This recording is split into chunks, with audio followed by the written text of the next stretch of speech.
Hello, എല്ലാവർക്കും നമ്മളെ പുതിയൊരു വീഡിയോയിലേക്ക് സ്വാഗതം. ഇന്ന് നമ്മൾ ഉണ്ടാക്കാൻ പോകുന്നത് ഒരു അടിപൊളി കപ്പ ബിരിയാണിയാണ്. അപ്പോൾ നമുക്ക് ഇതെങ്ങനെ ഉണ്ടാക്കുന്നതെന്ന് നോക്കാം. ഇതിന് വേണ്ടിയിട്ട് ഞാനിപ്പോൾ 1 കിലോ കപ്പയും 1 കിലോ ബീഫുമാണ് എടുത്തിട്ടുള്ളത്. അപ്പോൾ നമുക്ക് ആദ്യം തന്നെ ബീഫ് ഒന്ന് മാരിനേറ്റ് ചെയ്ത് വെക്കാം. അപ്പോൾ സാധാരണയായി കപ്പ ബിരിയാണിക്ക് എല്ലോട് കൂടിയിട്ടുള്ള ബീഫാണ് എടുക്കുക. ഞാനിപ്പോൾ ഇത് നന്നായി കഴുകിയെടുത്ത് വെച്ചിട്ടുണ്ട്. ഇനി നമുക്കിതിലേക്കുള്ള മസാലകളെല്ലാം ഒന്ന് ചേർക്കാം. 1 tablespoon Kashmiri chilli, 1/2 teaspoon മഞ്ഞൾപ്പൊടി, 1 ടേബിൾ സ്പൂൺ മല്ലിപ്പൊടി, 1 tablespoon meat masala, 1 tablespoon കുരുമുളക് പൊടി, ഇത്രയും ചേർത്ത് കൊടുക്കാം. അതുപോലെ 3 പച്ചമുളക് ചതച്ചതും ഇഞ്ചിയും വെളുത്തുള്ളിയും ഓരോ ടേബിൾ സ്പൂൺ വീതം ചതച്ചെടുത്തിട്ടുണ്ട്.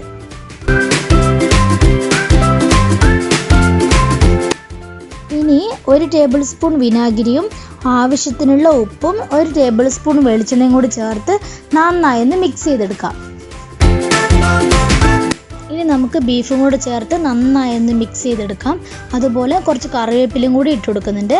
ഇനി ഇതൊരു 1 മണിക്കൂറെങ്കിലും മസാല പിടിക്കാൻ വേണ്ടി മാറ്റി വെക്കാം.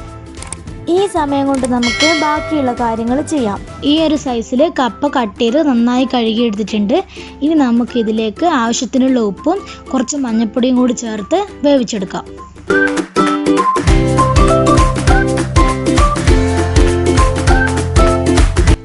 ഇപ്പോൾ ബീഫിലേക്ക് നന്നായി മസാലയെല്ലാം പിടിച്ചിട്ടുണ്ട്.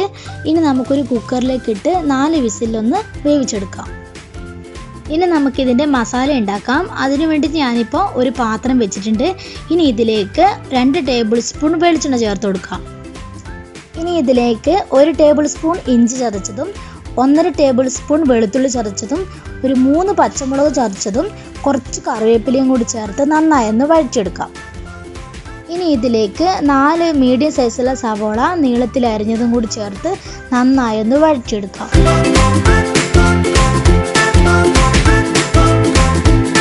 ഇനി ഇതിലേക്ക് കുറച്ച് ഉപ്പും കൂടി ഇട്ട് കൊടുക്കാം. എന്നിട്ട് എല്ലാം കൂടി നന്നായി വഴറ്റിയെടുക്കാം.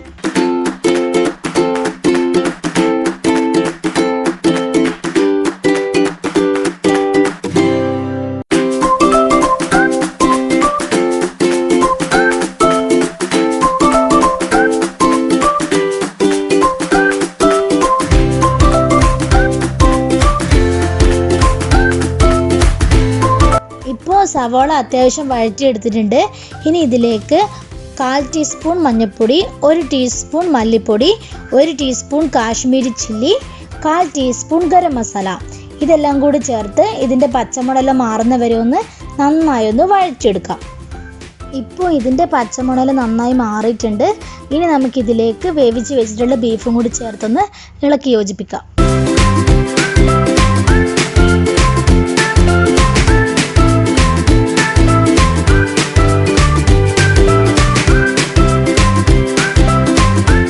ഇതിലേക്ക് ഞാനിപ്പോൾ ഒരു 1/2 കപ്പ് ചൂടുവെള്ളം കൂടി ചേർത്ത് കൊടുക്കുന്നുണ്ട്. നമ്മൾ കപ്പയും ബീഫും കൂടി ഒരുമിച്ചൊന്ന് കുക്കായി വരാൻ വേണ്ടി കുറച്ച് ഗ്രേവി ആവശ്യമാണ്. അതിനാണ് ഞാനിപ്പോൾ ഈ വെള്ളം ചേർത്ത് കൊടുക്കുന്നത്.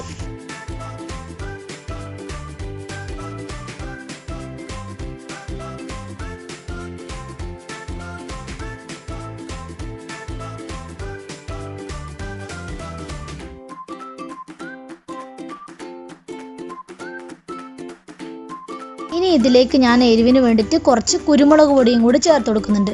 എന്നിട്ട് നമുക്കിതൊരു 10 മിനിറ്റ് അടച്ചു വെച്ച് വേവിക്കാം.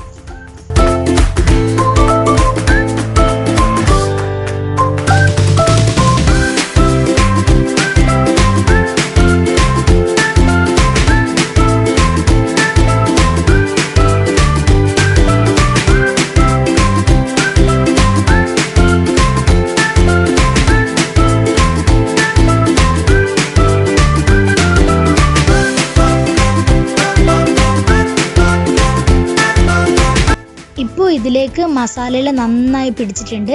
ഇനി ഇതിലേക്ക് ഒരു മുട്ടയും കൂടി പൊട്ടിച്ചൊഴിച്ചു കൊടുക്കാം. അപ്പോഴാണ് ഈ ബിരിയാണിക്ക് നല്ലൊരു ടേസ്റ്റ് കിട്ടുന്നത്.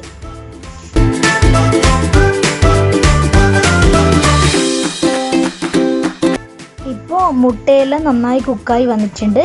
ഇനി ഇതിലേക്ക് കുറച്ച് മല്ലിയിലയും കറിവേപ്പിലയും കൂടി ചേർത്ത് മിക്സ് ആക്കി എടുക്കാം. ഇപ്പോൾ കപ്പ ബിരിയാണി ഇവിടെ റെഡി ആയിട്ടുണ്ട്. എല്ലാവരും ഇതൊന്ന് ട്രൈ ചെയ്ത് നോക്കുക. അതുപോലെ നമ്മുടെ ചാനൽ സബ്സ്ക്രൈബ് ചെയ്യാത്തവരുണ്ടെങ്കിൽ സബ്സ്ക്രൈബ് ചെയ്യുക. പുതിയ വീഡിയോകൾക്കായി ആ ബെൽ ബട്ടണും കൂടി ഒന്ന് ക്ലിക്ക് ചെയ്യുക.